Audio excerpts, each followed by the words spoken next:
বন্ধুরা, আজকে শেয়ার করব সহজভাবে কিভাবে অনেকগুলা পরোটা বানায় পুজিং করে রাখা যায়, সেটা আপনাদের সাথে শেয়ার করব। এখানে আমি অনেকগুলা পরোটা বানাই নিছি। এগুলো এখন একটা পলি ব্যাগে ঢুকাই, একদম মুসুরি ভালো করে জাম করে ডিপ ফ্রিজে পুজিং করে রেখে দিব।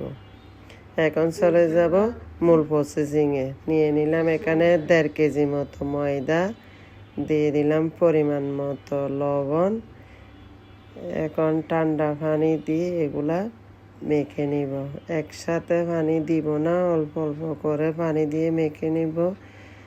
যদি পানি বেশি হয়ে যায় সেজন্য অল্প অল্প করে পানি দিয়ে মেখে নিব। অনেকে আগে তেল দিয়ে দেয়, আমি তেলটা আগে দিব না, পরে দিব।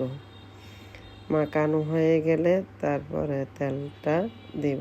মাখানো হয়ে গেছে, এখন দিয়ে দিব তেল। বেশ খানিকটা তেল দিয়ে আবার ভালো করে বেশ কিছুক্ষণ ধরে আবার মেখে নিব। মাখানো হয়ে গেছে, এখন সামান্য আর একটু তেল দিয়ে উপরে মেখে দিয়ে ঢাকা দিয়ে আধা ঘন্টার জন্য রেখে দিব। আধা ঘন্টা পর আবার ফিরে এলাম। এগুলাকে আমি আর একটু ভালো করে মথে নিব। মথে নেওয়ার পর এখন 4 ভাগে করে ভাগ করে নিই। এক ভাগ নিয়ে এখন বেলে নিব, বড় করে লম্বা করে রুটি বেলে নিব। রুটি বেলানো হয়ে গেছে, এখন দিয়ে দিব বাটার। তেলও দেওয়া যায়, আমি বাটার দিচ্ছি যেহেতু আমার ঘরে বানানো বাটার আছে। বাটার দিয়ে দিলাম, অল্প ময়দা দিয়ে দিলাম।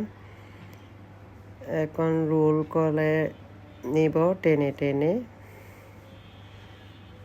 রোল করে নিয়ে নিলাম। এখন একটা ছুরি দিয়ে 5টা লেচি কেটে নিব। দেখেন অনেকগুলা বাস হয়েছে। সেম প্রসেসিং করে সবগুলা বাস করে নিয়ে নিলাম। দেখেন এখন ওগুলাকে ঢাকা দিয়ে রেখে দিলাম। এখন পরোটা বেলে নিচ্ছি।